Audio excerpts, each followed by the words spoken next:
So I grew up right near here. It's the Fairmont Avenue area.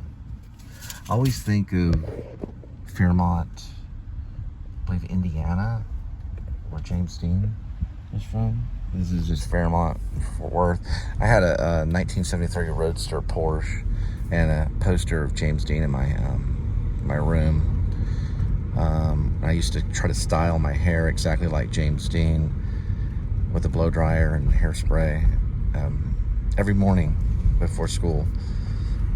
My goal at one time was to just kind of be James Dean, but I didn't really talk like him and stuff like that. I just wanted to look like him. And Fairmont was right over there, so it was kind of a clue. And I was a big Morrissey fan.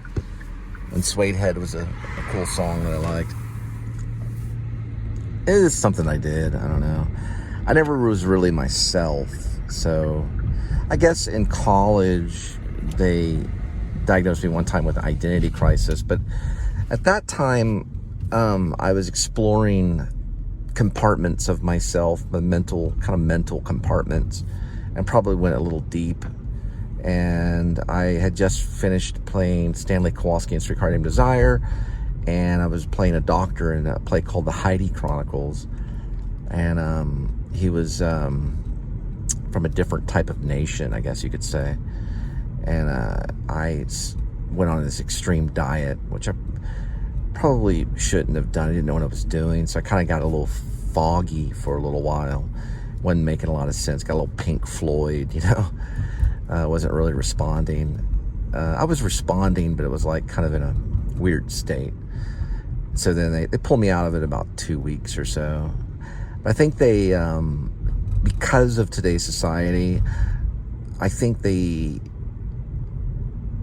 over medicate people with what's known of serotonin uptakes, which I think the government or people need to get it in check. Because listen, let me tell you something. There are three major sources of where money comes from, basically, where the pools of money is. One's real estate, the other's pharmaceutical, and then it's just basically the flow of money, like business and government and on the exchange of that. Those are the three sources of where money comes from. The pharmaceutical makes a tremendous amount of money. And I think they overprescribe. It's my own personal opinion. And that's what I mean. You buy into it, and they just keep on till you're done. So I'm pretty against it. And I guess Hollywood kind of dealt with it. Movies with like Deb and Marlon Brando called Don Juan and stuff. But I think in that it shows him taking like one pill, you know, then he comes out of it and then they leave him alone, you know. It's about a person that goes into psychosis. At the time, when I came out of it, I went and saw Don Juan DeMarco with my stepdad and mom with Marlon Brando. It was one of his last great performances. So, I don't know. I watched it and was like, oh, this is interesting. Anyway, this is the bridge that's going on Vickery Boulevard.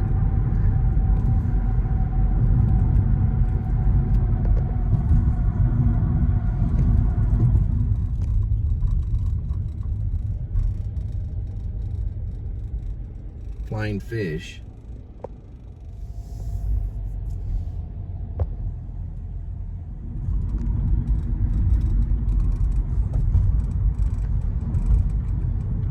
Dickies Arena. Those are really cool elephant ears. Is that what they call those type of plants? They got a butterfly right there. It's really cool looking. This is a really cool area, Fort Worth. Right off my 7th. Oh, there goes the squirrel. He made it. Darted through there pretty quick. It's a cool sky, too.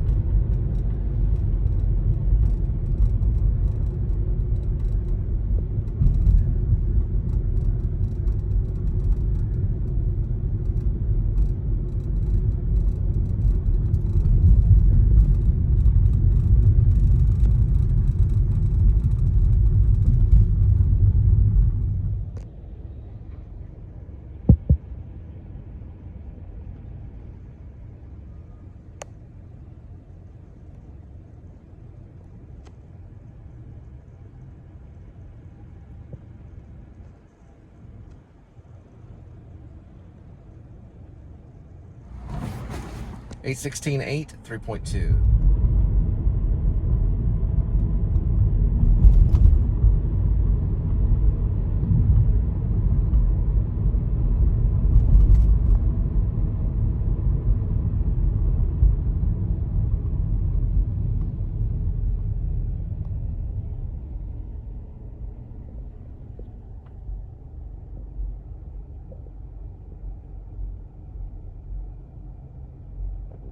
There's something about this song that's funny.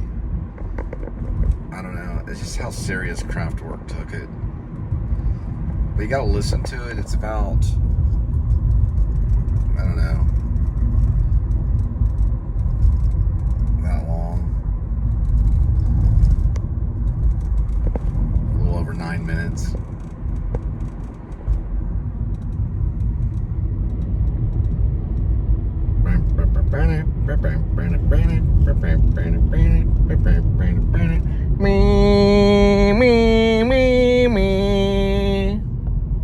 They just took it serious. I don't know why.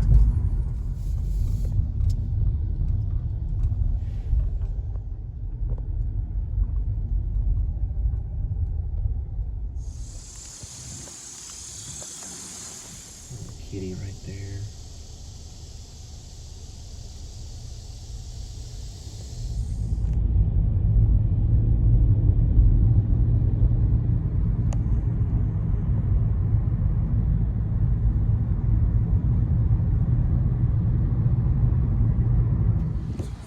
Made some popcorn. 844.7, 2.9. Love me some popcorn.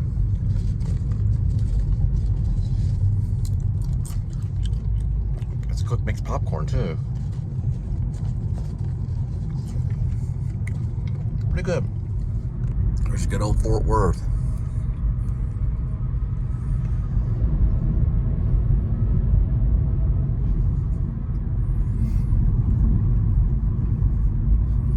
Somebody got some popcorn. I don't know where the kernels came from. Pretty good popcorn. Maybe someone brought it in as a gift or something. Yeah, right. Doesn't that look like a spring mine from the game Call of Duty on PS? I think it started PS2 or something. I don't know. It's, you know, like when the. Remember you could get them. I think you put them down with the zombies. Zombies would step on them, or maybe that looked differently. I don't know. For some reason, that's what pops in my head. Other than the popcorn. Here's the Trinity. Going into downtown. Well, I did DoorDash for many years, but restaurant delivery is way, way better. And it's less miles, and I don't want to get into the whole statistics of it. But DoorDash got into some trouble. They're still around, though. There's a big thing that supposedly the company was possibly taking some of the drivers' tips. I worked for them for about maybe 2.5 years. They were always kind of a backup thing when I'd go from one platform to another, like Favor to, I guess I went to Grubhub. Grubhub was actually halfway decent. They're out of Chicago. But Uber Eats is very fast paced. And now it's a long story. I don't want to get into that one. I ended up getting hit by a Burger King employee off of Harry Hines in Dallas. Punched me in the chin. So I wrote a book called Chin. That was kind of what was going on in my life at the time. Because my chin hurt for about, I don't know, 3 or 4 months. He hit me pretty hard. I don't know, it was over miscommunication or something in the middle of the night. It's like 2 o'clock. That's where Uber Eats ended up leaving me, basically.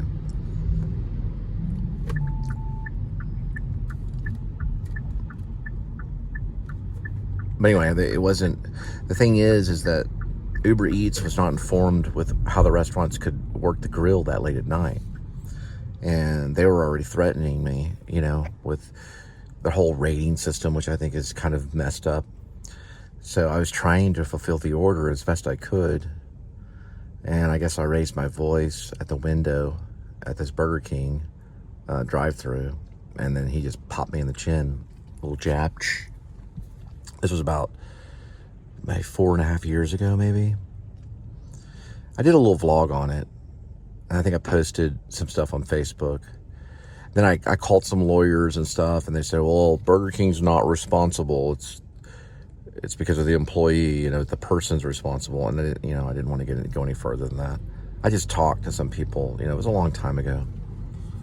But I thought, well, I'll just write a book about it. Forget the whole other aspect of finding the guy and, someone yells at you. I guess, you have the right to, I don't know. I guess it was a reaction thing. A little jab. Oh, well. So remember, when you yell at somebody, that's what you learn in the long run. It's better not to. I learned that. I learned not to at that point. I learned to just be calm, and patient is better. Be kind. It's always the better way.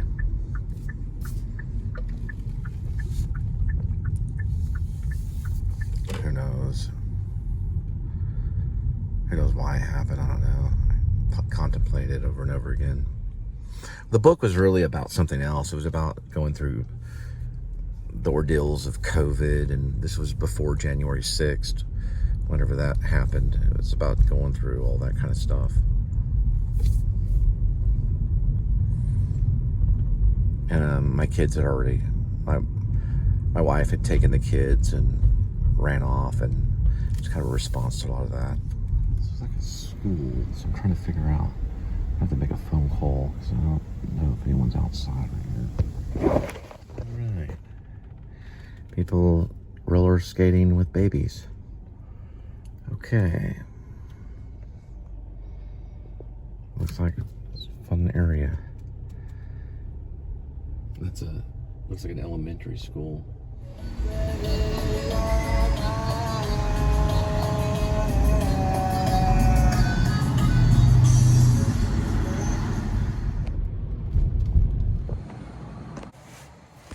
(9:30:10) 4.2. Oh, 9:29. 4.2. So I had the Six Flags talk to Linda today. I was like, well, we could probably go late morning. We could ride there. We could arrive at Six Flags at 11. Six Flags over Texas.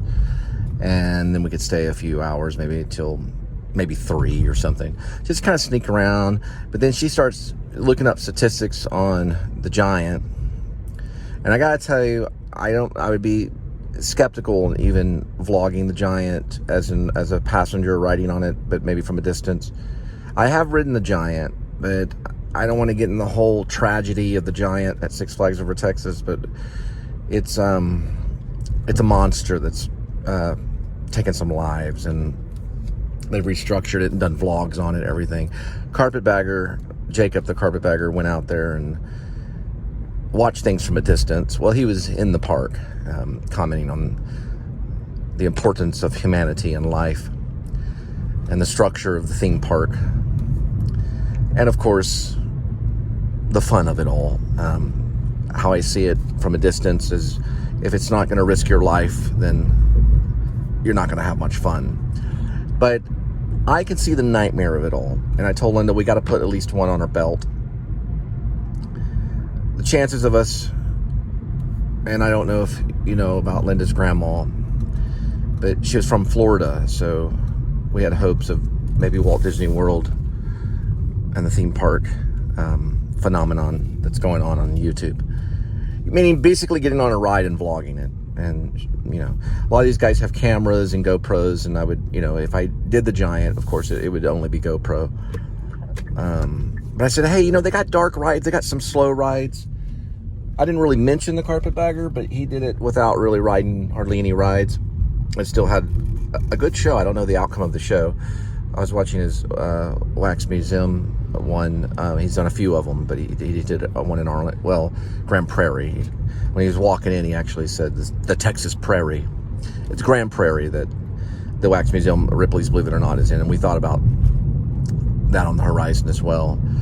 Just planning different ways of fitting into the vlog phenomenon and the world of vlog. I know you guys are just right on the edge of your seat for the pizza delivery. Where are we? Let's see where we're going on this one. Here, I don't even know. We're going somewhere to drop off some food. But, so she said something like 60 people have died at Six Flags over Texas over the 60-year period. I don't know if that's true. Could be more or less. Oh, wait a minute. No, I'd go straight and then turn that way. Okay.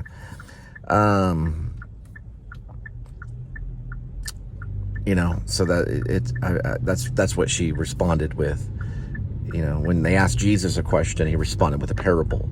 When they asked Linda a question, she responds with statistics. It's a little different.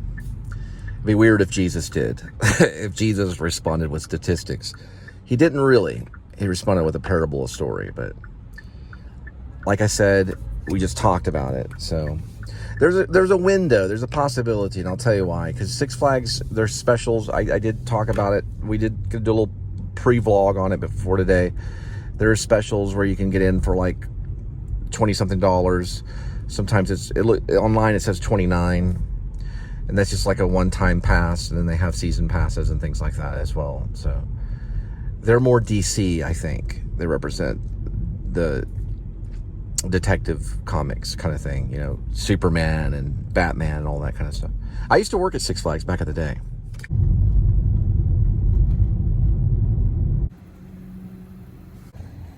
All right.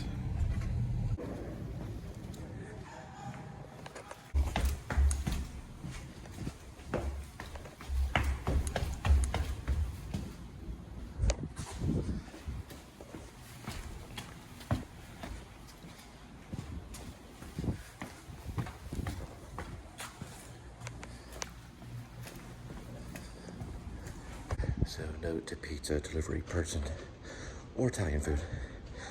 If you have their last name and you could just, say their last name like Mr. So-and-so, here you go. That sometimes is good. It sounds professional. I tried it right then. It was pretty good. That way, you're handing off the right person. And if you can, you don't always get that information, but it can help. 9:59, 4.1 miles. Nice little view of downtown Fort Worth.